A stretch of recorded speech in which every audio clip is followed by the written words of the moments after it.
السلام عليكم ورحمة الله وبركاته. نحمده ونصلي على رسوله الكريم. أما بعد فأعوذ بالله من الشيطان الرجيم. بسم الله الرحمن الرحيم.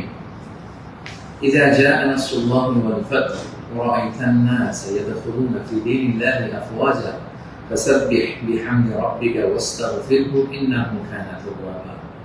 صدق الله العظيم. رب اشرح لي صدري ويسر لي أمري واحلل عقدة من لساني يفقهوا قولي. আল্লাহ তাআলার শুকরিয়া আদায় করছি যে আল্লাহ তাআলা আমাদেরকে একটি গণবিপ্লব শেষে, একটি গণঅভ্যুত্থান শেষে একটি নতুন বাংলাদেশ দেখবার সুযোগ করে দিয়েছেন। আমরা বলছি আলহামদুলিল্লাহ ওয়া শুকরিল্লাহ। আল্লাহ তাআলার শুকরিয়ার পাশাপাশি আমি এই বিপ্লবের সাথে গণবিপ্লব, গণঅভ্যুত্থানকে যারা নেতৃত্ব দিয়েছেন, লিড দিয়েছেন, এটাকে যারা সমর্থন জুগিয়েছেন, তাদের সবাইকে প্রাণ ঢালা শুভেচ্ছা এবং অভিনন্দন জানাচ্ছি। এই বিপ্লবকে বাস্তবায়ন করবার জন্য যারা নিজের দেহের তাজা রক্তটুকু বিলিয়ে শাহাদাত বরণ করেছেন, আমি শুরুতেই তাদেরকে গভীর শ্রদ্ধার সাথে স্মরণ করছি। তাদের রূহের মাগফিরাত কামনা করছি এবং শাহাদাতের সর্বোচ্চ মাকাম আল্লাহ সুবহানাহু ওয়া তাআলার কাছে আমি কামনা করছি। পাশাপাশি যারা আহত হয়েছেন তাদের সুস্থতা কামনা করছি এবং আমাদের তরুণ মুক্তিযোদ্ধা ভাইয়েরা যারা সামনে থেকে এই বিপ্লবকে লিড দিয়েছেন, তাদেরকে আমার পক্ষ থেকে রইল প্রাণ ঢালা শুভেচ্ছা এবং অভিনন্দন। বিশেষ করে বৈষম্য বিরোধী ছাত্র আন্দোলনের যে নেতৃবৃন্দ বা সমন্বয়ক ভাইয়েরা, যারা আপনারা এখনো পর্যন্ত অনেক পরিশ্রম করে যাচ্ছেন, আমাদের সকলের পক্ষ থেকে আপনারা সালাম জানবেন, শ্রদ্ধা জানবেন এবং ভালোবাসা জানবেন। সম্মানিত শুধু আমি শুরুতেই দুঃখ প্রকাশ করে নিচ্ছি যে কিছু কারিগরি ত্রুটির কারণে আমরা আমাদের লাইভটি প্রায় আধা ঘন্টা দেরি করে শুরু করলাম। আপনারা ক্ষমা সুন্দর দৃষ্টিতে দেখবেন এবং সবাইকে অনুরোধ করবো যে গণসচেতনতার স্বার্থে, জনসচেতনতার স্বার্থে লাইভটা শেয়ার করবো। আমি খুব বেশি সময় নিতে চাই না। আমরা আল্লাহর দরবারে শুকরিয়া জানাই। পুরো দেশব্যাপী আনন্দ, উল্লাস, উচ্ছ্বাস, মানুষের মধ্যে একটা ঈদ ভাব আমরা গত অল্প কয়েকদিন আগে ভাবতে পারেন যে আল্লাহ তাআলা এত দ্রুত আমাদের হাতে বিজয় তুলে দিবেন। তো আমরা আল্লাহর দরবারে কায়মুবাকে শুকরিয়া জানাচ্ছি, শুকর গুজার হচ্ছি, লাখ কোটি শুকর এবং সুজুদ জানাচ্ছি এবং যারা এটাকে বাস্তবায়ন করেছেন তাদের কৃতজ্ঞতা জানিয়ে শুরু করছি। আমি অল্প কয়েকটি কথা রিমাইন্ডার হিসেবে আপনাদের সাথে শেয়ার করে আজকে লাইভটি শেষ করবো ইনশাআল্লাহ। সমাজের সাথে প্রথম কথা হচ্ছে যে আমরা একটা সাময়িক বিজয় অর্জন করেছি, কিন্তু আমাদের সংকট কিন্তু কাটেনি, অন্ধকার কাটেনি। এখন আমরা গত রাতে কিছু ক্যাওটিক সিচুয়েশনের কথা শুনেছি বাংলাদেশে, আপনারা দেখেছেন অনেকে। আমি নিজেও খুব ক্লোজলি ফলো করছিলাম, সারা রাত ঘুমাতে পারিনি, ফজর করে আমি ঘুমিয়েছি। তো এজন্য আমাদেরকে সজাগ থাকতে হবে। সম্মানিত ভাই বোনেরা, সজাগ থাকতে হবে, ঐক্যবদ্ধ থাকতে হবে। মাইলস টু গো, অনেক দূর আমাদেরকে যেতে হবে। আন্দোলন বা বিপ্লবের এটা হচ্ছে আন্দোলন শেষে একটা সফল বিপ্লব বা গণঅভ্যুত্থান শেষে এটা হচ্ছে প্রথম ধাপ, যে স্বৈরাচারের পতন হয়েছে। এখন হচ্ছে আমাদের দেশ গড়বার সময়। এই সময় আমাদেরকে অত্যন্ত ধৈর্যশীলতার পরিচয় দিতে হবে, দায়িত্বশীলতার পরিচয় দিতে হবে। বিজয়ীরা দায়িত্বশীল হয়। যদি দায়িত্বশীল অ্যাটিটিউড আমরা দেখাতে পারি, তবে এই বিজয় কিন্তু আমাদের টেকসই হবে। সো অনেক ধরনের ষড়যন্ত্র আশেপাশে ঘুরপাক খাচ্ছে, দেশি বিদেশি। আমাদেরকে সজাগ থাকতে হবে, সচেতন থাকতে হবে। বিজয় উল্লাসে মেতে আমরা যেন আবার কোনো ভুল করে না বসি, বিপ্লবের পরে কোনো প্রতি বিপ্লবকে যেন আমরা স্থান না দিই। এই হচ্ছে প্রথম রিমাইন্ডার আপনাদের প্রতি। 2 নম্বর যে কথাটা বলবো, আমাদের বাংলাদেশে আমরা মুসলিমরা ছাড়াও আমাদের হিন্দু ভাই বোনরা আমাদের সাথে, আমরা একসাথে মিলেমিশে একাকার একসাথে আমরা থাকি। আমাদের খ্রিস্টান ভাই বোনেরা আছেন, বৌদ্ধ ভাই বোনেরা আছেন। সো সংখ্যালঘুদের কোনো উপাসনালয়ে যেন কেউ আক্রমণ করতে না পারে, এটা খেয়াল করতে হবে। কিছু কিছু ঘটনা আমরা শুনেছি যে বিভিন্ন জায়গায় হিন্দুদের মন্দিরে আক্রমণ করা হচ্ছে, অগ্নিসংযোগ করা হচ্ছে। তো এটা কিন্তু অনেক বড় ধরনের একটা ষড়যন্ত্র। আমরা বছর 2 আগে আমার মনে আছে যে কুমিল্লাতে নানুয়া দিঘির পাড়ে হনুমানের পায়ের উপরে কোরআন রেখে কি তুলকালাম কাণ্ড হয়ে গেল। সো যারা ক্ষমতা ছেড়ে পালিয়েছে তারাই দেখা যাবে যে ভাড়াটে করা লোকজন দিয়ে সেখানে আগুন দিয়ে আল্লাহু আকবার স্লোগান দিবে, নারায়ে তাকবীর, আল্লাহু আকবার স্লোগান দিয়ে বোঝাতে চাইবে যে ইসলামপন্থীদের কাজ এটা, মাদ্রাসার ছাত্রদের কাজ এটা। সো এত কাঁচা কাজ যেন আমরা না করি, আমরা যেন তাদের এই ফাঁদে পা না দিয়ে আমরা যেন সচেতন থাকি। বিশেষ করে মাদ্রাসার ছাত্র ভাইদেরকে, আমরা কলিজার টুকরা মাদ্রাসা, আলিয়া মাদ্রাসা, কোন মাদ্রাসার ছাত্র ভাইদেরকে আমি বলবো, আপনারা আপনাদের নিজ নিজ থানা, গ্রামের, এলাকা হিন্দু মন্দিরগুলো নিজ দায়িত্বে পাহারা দেন। পেট্রোলিং করবেন ভাগ করে করে, সকালে বিকালে কারা দায়িত্ব পালন করবেন। মাদ্রাসার শিক্ষক যারা আছেন তারা এটা দেখভাল করেন। সামনের এক দুই দিন খুবই গুরুত্বপূর্ণ। আমরা চাই না যে আমাদের বিজয়টা এভাবে নষ্ট হয়ে যায়। এই জাতীয় ষড়যন্ত্র যারা করছে তাদের ষড়যন্ত্রকে আপনারা নস্যাৎ করে দিন সংঘবদ্ধ ভাবে। সো এটা আমাদেরকে খেয়াল রাখতে হবে। কিছু অগ্নিকাণ্ড বা বিচ্ছিন্ন ঘটনা যদি ঘটে, দেখা যাবে যে যারা এই বিজয়ে খুশি না তারা এটাকে ইন্টারন্যাশনালি তারা এটা প্রোপাগেট করবে। তারা বলবে যে Bangladesh is on terrorist attack, জঙ্গি অ্যাটাকে কবলে পড়েছে বাংলাদেশ, ব্লা ব্লা, অনেক ন্যারেটিভ তারা দাঁড় করাবে এবং এটা করতে তারা বড় করবে। সো আমরা এত সহজে এই বিজয়কে নষ্ট হতে দিব না। আমার 2 নম্বর রিমাইন্ডার হচ্ছে আমার প্রিয় বিপ্লবী ভাই এবং বোনদের প্রতি, বিশেষ করে মাদ্রাসার ছাত্র ভাইদের প্রতি, আপনারা খেয়াল করে সংখ্যালঘুদের কোনো স্থাপনাতে, উপাসনালয়ে যাতে এই জাতীয় ঘটনা না ঘটে ক্লোজ অবজারভেশন করুন, পাহারা দিয়ে নিরাপত্তা দিন। এটা আমাদের দায়িত্ব। আমরা এবার যদি ভুল করে ফেলি তাহলে বাংলাদেশ ইসলাম অনেক পিছিয়ে যাবে। বাংলাদেশ সমৃদ্ধ বাংলাদেশ গড়বার স্বপ্ন এটা অনেক পিছিয়ে যাবে। 3 নম্বর যে কথাটি আমি শেয়ার করতে চাই সেটা হচ্ছে, আমরা প্রায় বলি যে ইতিহাসের সবচেয়ে বড় শিক্ষা হচ্ছে যে মানুষ ইতিহাস থেকে শিক্ষা নেয়। আমরা যেটা দেখলাম প্রায় 1.5 যুগ ধরে বা 1.5 দশক ধরে যে ক্ষমতাসীন দলটি ছিল, তারা যখন আজকে বিদায় নিল, বিদায় তো না, বেসিকলি তারা বাধ্য হয়ে ক্ষমতা ছেড়ে পলায়ন করেছে। তো তাদের বিদায়টা আসলে কেমন হলো যদি আমরা একটু বিশ্লেষণ করি, অ্যানালাইসিস করি, যে আপনার ক্ষমতার দাপটে বাকি মহিষে এক ঘাটে পানি খেতে এরকম অবস্থা। এসএসএফ আপনাকে সিকিউরিটি দিত, আপনার সামনে বহর, পেছনে বহর, কত সিকিউরিটি, কত ন্যাশনাল প্রোটোকলের ব্যবস্থা আপনি করেছেন। কিন্তু আজকের বিদায়টা আপনার কেমন হয়েছে? পুরো দেশব্যাপী গণধিক্কার, ঘৃণা, বদয়া ছাড়া কিছু আপনি শিখতে পারেননি।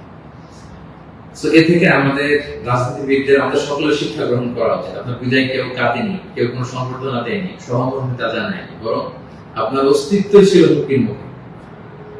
আল্লাহ তাআলা বলেন যে আমি হচ্ছি ক্ষমতার মালিক, আমি যাকে চাই, কুলিল্লাহুম্মা মালিকাল মুলক তুতিল মুলকা মান তাশা ওয়া তানজিউল মুলকা মিম্মান তাশা ওয়া তুইজ্জু মান তাশা ওয়া তুযিল্লু মান তাশা বিয়াদিকাল খায়র ইন্নাকা আলা কুল্লি শাইইন কাদির।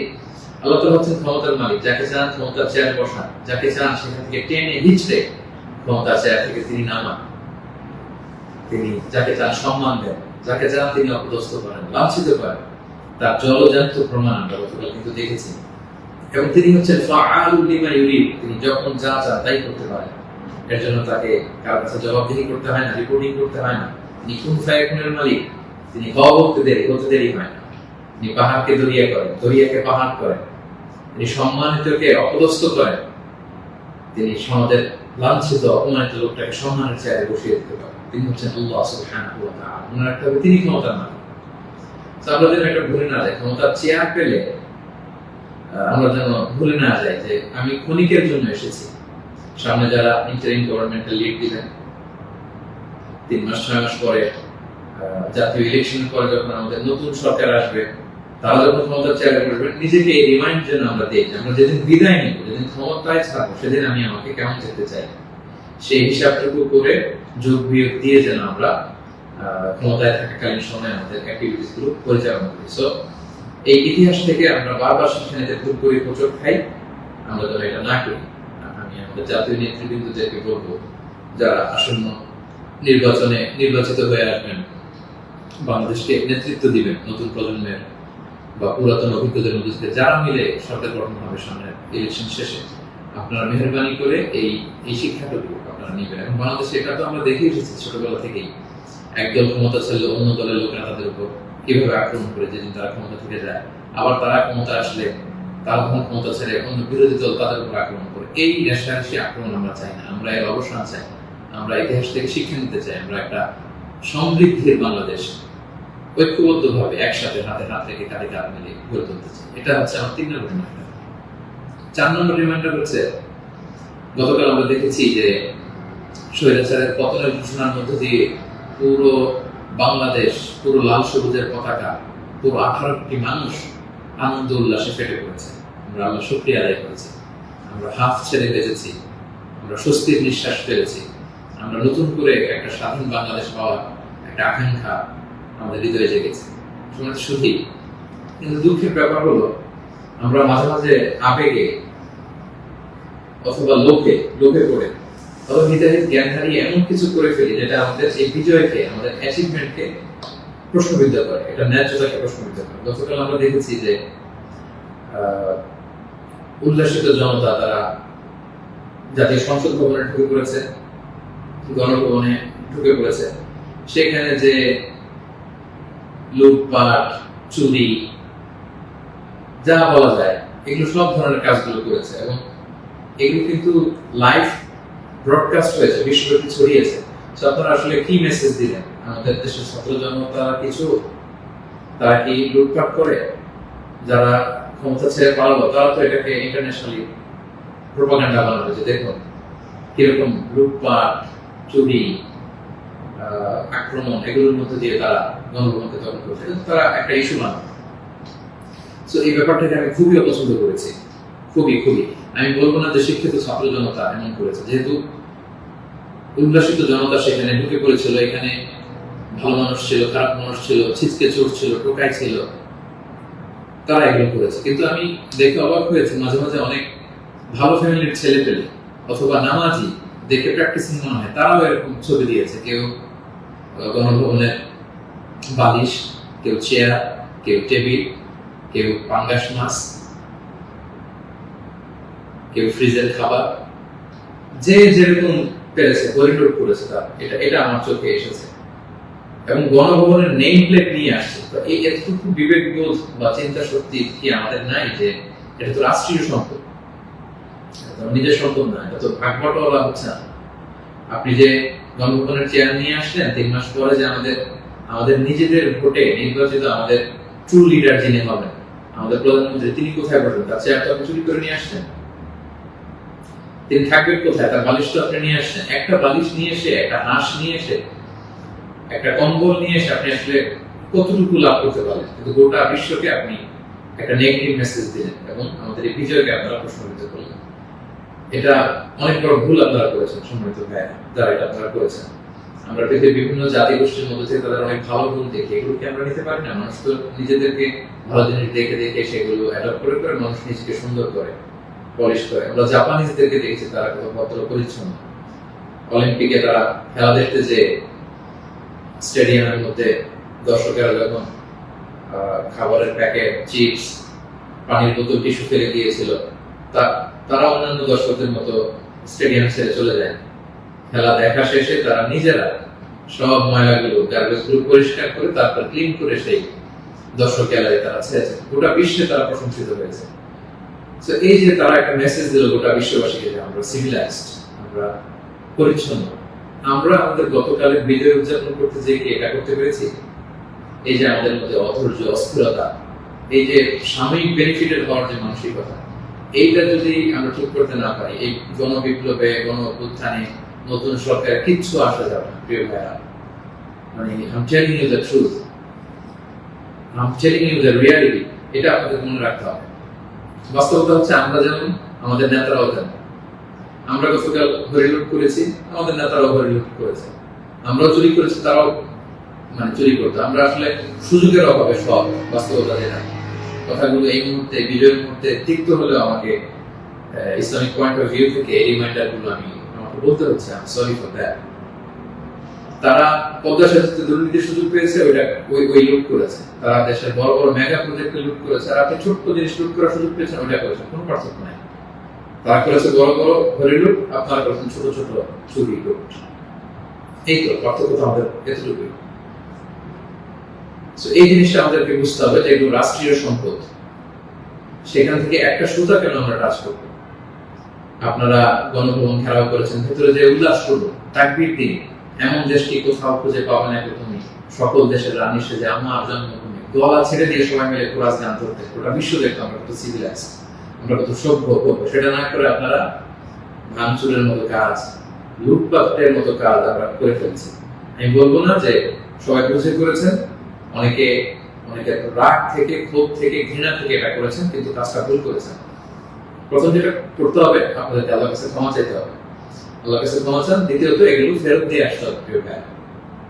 আমাদের ছাত্র বন্ধুরা এগুলো কালেকশন করছে, এবং ছাত্র ভাইদেরকে আমি বলবো যারা এগুলো আবার রিটার্ন দিতে আসবে তাদেরকে যেন আমরা ব্লেম না করি, পড়াশোনা না করি।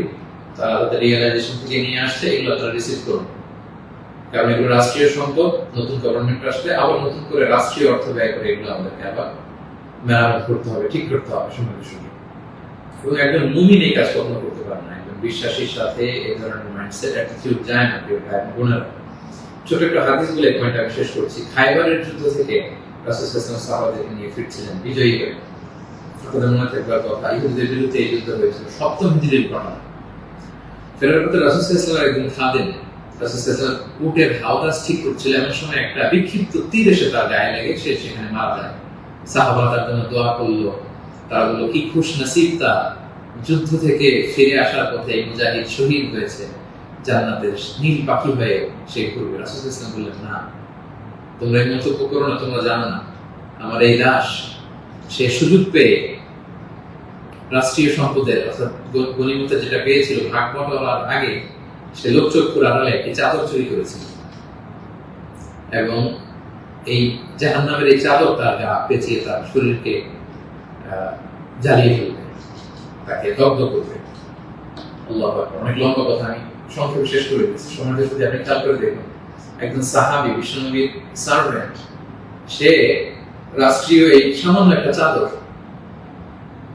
চুরি করার কারণে রাসূল বললেন শাহাদাত তো দূরের কথা, এই চাদরটাকে অগ্নিদগ্ধ করবে। তো আপনার কি ভয় হয় না? আপনি যে অনুভব থেকে বালিশ নিয়ে আসলেন, চাদর নিয়ে আসলেন, ওখানকার টিভি নিয়ে আসলেন, ওখানকার জিনিসপত্র যে আপনি কাঁধে করে নিয়ে আসেন, ফুলের টব এটা সেটা ভেঙে যে নিয়ে আসেন, এগুলো যে আগুনের লেলিহান শিখা হয়ে আপনাকে জ্বালাবে, আপনার কি ভয় হয় না? এই মাইন্ডসেটে যদি আমরা থাকি, কোনো ভালো নেতাই আমাদের কিছু করতে পারবে না। 18 কোটি জনগণের এই হাইলি পপুলেটেড দেশে কেউ এসে কিছু করে দিয়ে যেতে পারবে না যদি আমরা নিজেরা না শুধরাই। আমরা এটা ভুল করেছি, আমরা অনুতপ্ত হব, অনুশোচিত হব। যারা আমার আলোচনা শুনেন, আমাকে পছন্দ করেন, আমি হাত জোর করে অনুরোধ করব প্রত্যেকটি জিনিস আপনারা ফেরত দিয়ে আসবেন। এগুলো রাষ্ট্রীয় সম্পদ, কোনো রাষ্ট্রীয় সম্পদকে তো সুযোগ করার অধিকার আল্লাহ আমাদেরকে দেন। আল্লাহ আমাদেরকে বোঝার তৌফিক দান করুন। 5 নম্বর যে পয়েন্টটি বলবো সম্মানিত ভাই বোনেরা, গত রাত থেকে এখন পর্যন্ত আমি শুনেছি যে কাইন্ড অফ সিভিল ওয়ারের মতো একটা অবস্থা, গৃহযুদ্ধের মতো অবস্থা, থানা জ্বালিয়ে দেওয়া, ভিন্ন রাজনৈতিক মতাবলম্বী যারা তাদেরকে সুযোগ পেয়ে আক্রমণ করা, হতাহতের ঘটনা কিন্তু ঘটেছে। এইরকম চালিয়ে গেলে আমাদের বিজয় কিন্তু যে কোনো মুহূর্তে নস্বাত হয়ে যেতে পারে। এবং আমি সেনাবাহিনীকে বলবো অস্থায়ীভাবে সামনের 2-1 দিনের জন্য আপনারা আর্মি ডেপ্লয় করুন সব জায়গায়, প্রতিটি থানায়, প্রতিটি ইউনিয়নে, প্রতিটি জেলায়, just to confirm and ensure the security. Interim government যখন আসবে তখন তাদের দিক নির্দেশনা অনুযায়ী তাদের লিডারশিপে আপনারা সহযোগিতা করবেন, কাজ করবেন। কিন্তু এই হানাহানি, মারামারি, রক্তপাত থামানোর জন্য, সংঘাত থামানোর জন্য আমার মনে হয় আমাদের প্রাণের ব্যাটালিয়ন সেনাবাহিনীকে আমি এই অনুরোধটুকু করবো যে জরুরি ভিত্তিতে দেশের এই সমস্ত জায়গায়, থানাগুলোতে, মন্দিরগুলোতে যেখানে সংঘাত হওয়ার সুযোগ আছে সেখানে আর্মি যেন ডেপ্লয় করা হয়। তা না হলে যে পরিমাণে হতাহতের ঘটনা ঘটেছে, এটা যদি আর 1-2 দিন চলতে থাকে এরকম, এবং সুযোগ পেয়ে একে আক্রমণ করা, ওকে আক্রমণ করা, ঝাল ক্ষোভ মেটানো, বা ভিন্ন রাজনীতিতে হওয়ার কারণে এতদিন তারা জুলুম করেছে, আজকে তার বাড়ি জ্বালিয়ে দিব, তার ছেলে মেয়েদের অত্যাচার করবো, তার উপর আক্রমণ করবো, এটা যদি আমরা করি তাহলে আমরা ভুল করে ফেলবো। আমি আগেই বলেছি যে বিজয়ীরা দায়িত্বশীল হয়, দায়িত্বশীলতার পরিচয় দিতে হবে, তাহলে এই বিজয়টা টেকসই হবে। তা না হলে এভাবে লুটপাট শুরু হলে বলবে যে এই স্বৈরাচারী সরকার এত দেখি ভালো ছিল, এখন তো দেখে দেশের অবস্থা আরো খারাপ। এরকম কোনো কমেন্ট যদি কেউ করার সুযোগ না পায়, কেউ যেন এই চান্স দিতে না পারে, একটা গৃহযুদ্ধের দিকে যেন আমরা চলে না যাই। আল্লাহ তাআলা আমাদের দেশকে হেফাজত করুন সম্মানিত ভাই বোনেরা। এবং যারা বড় বড় অপরাধী ছিল, ক্রাইম করেছে, অবশ্যই তাদেরকে আইনের হাতে তুলে দিন, তাদেরকে ধরে রাখুন, বেঁধে রাখুন, পুলিশের হাতে দিন, সেনাবাহিনীর হাতে দিন, সংঘবদ্ধভাবে তাদেরকে আটকে রাখুন, তাদেরকে দেশ ছাড়তে, দেশ থেকে পালাতে আপনারা বাধা দিন। এই কাজটুকু করবেন। এটা ছিল 5 নম্বর রিমাইন্ডার। 6 নম্বর রিমাইন্ডার, খুব রিসেন্টলি হোপফুলি আজকে ইন্টারিম গভর্নমেন্টের রূপরেখা যারা থাকবেন সেটা বলা হবে। খুবই গুরুত্বপূর্ণ, জন্য আমি লাইভও দেরি করতে চাচ্ছি না, আমি উৎসুক হয়ে আছি এই নিউজ শুনবার জন্য। কিন্তু বর্তমানে যেহেতু সেনাবাহিনী সবকিছু নেগোসিয়েট করছে এবং আমাদের বৈষম্য বিরোধী ছাত্র আন্দোলনের ভাইদেরকে, সেনাবাহিনীর দায়িত্বশীলদেরকে আমি বলবো যে এখনো কিন্তু সন্ত্রাসী গোষ্ঠী বা অপশক্তি দেশের বিভিন্ন জায়গায় আছে। বিশেষ করে আমরা বিভিন্ন সময় দেখেছি যে ছাত্রদের হাতে আমরা রামদা, হকি স্টিক, তারপর অস্ত্র আমরা দেখেছি। বিভিন্ন সময় আমরা ছাত্রলীগের ছাত্রদের হাতে আমি দেখেছি যে তারা সাধারণ ছাত্রদেরকে এরকম আক্রমণ করতে, একটা সারাশি অভিযান চালিয়ে গোটা দেশের ছাত্রলীগের যত সন্ত্রাসী আছে তাদের হাত থেকে এই অস্ত্রগুলো সিজ করতে হবে। শুধু ছাত্রলীগই না, এটা উদাহরণ হিসেবে বললাম, যত ছাত্র সংগঠন আছে কারো হাতে যদি কোনো আগ্নেয়াস্ত্র, অস্ত্র এগুলো পাওয়া যায়, খুব জরুরি ভিত্তিতে এগুলো পুরো দেশে সারাশি অভিযান চালিয়ে এগুলো সিজ করতে হবে। কোনো ছাত্রের হাতে, কোনো সিভিলিয়ানের হাতে কোনো গান, কোনো রামদা এগুলো যেন আমরা কখনো না দেখি। ছাত্ররা রামদা নিয়ে ক্যাম্পাসে তারা দাপট দেখাবে, এই দৃশ্য আমরা যেন বাংলাদেশে না দেখি। এরকম একটি পরিবেশ যেন আমরা তৈরি করতে পারি। আমি সেনাবাহিনীর কাছে অনুরোধ জানাবো, আমি সামনে যে ইন্টারিম গভর্নমেন্ট হবে তাদের কাছে অনুরোধ জানাবো, বৈষম্য বিরোধী ছাত্র আন্দোলনের ভাইদেরকে এই বিষয়ে গুরুত্ব দেওয়ার জন্য অনুরোধ জানাবো। কারণ আমি বিভিন্ন ভাবে আমাদের কিছু সোর্স আছে, আমরা জেলায় জেলায়, থানায় থানায় এরকম হতাহতের ঘটনা শুনেছি। সেগুলো আমাদেরকে নিয়ন্ত্রণ করতে হবে। সবশেষে সম্মানিত ভাই এবং বোনেরা, আমি এই কথা বলে শেষ করতে চাই যে আমাদের ধৈর্যের পরিচয় দিতে হবে, আমাদেরকে শান্তি শৃঙ্খলা রক্ষার সর্বোচ্চ চেষ্টা করতে হবে। প্রতিহিংসার রাজনীতি আমরা বাংলাদেশে আর দেখতে চাই না। আমরা হানাহানি, মারামারি এটা দেখতে চাই না। আমরা জাতি, ধর্ম, বর্ণ নির্বিশেষে আমরা যেন সবার প্রতি মানবিক হতে পারি, আমরা সেটা চাই।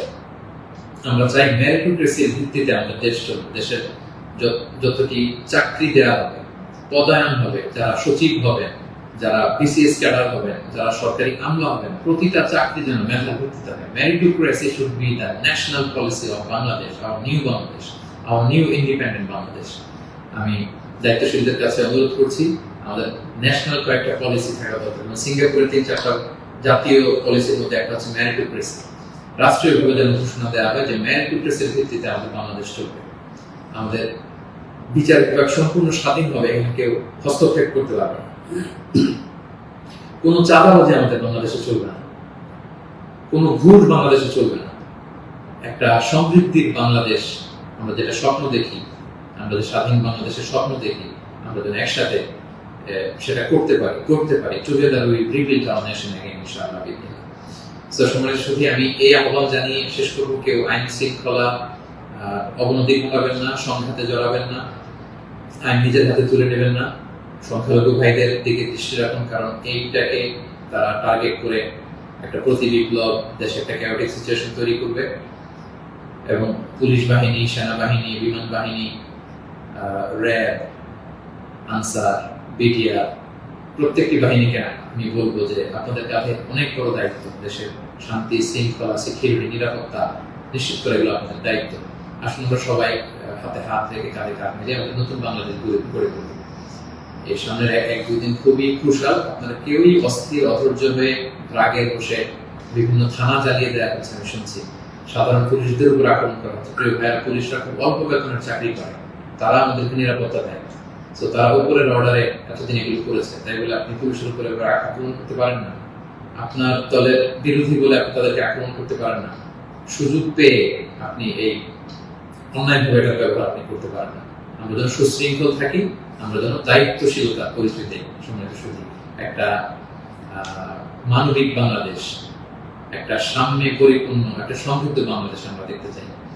অনেকেই আমাকে ব্যক্তিগতভাবে মেসেজ করেছেন, কল করেছেন, সবাইকে শুকরিয়া জানাতে চেয়েছেন যে শাইখ আপনি কবে আসবেন। আমি আপনাদেরকে এতটুকু নিশ্চিত করছি যে আমি শীঘ্রই বাংলাদেশে আসছি ইনশাআল্লাহ।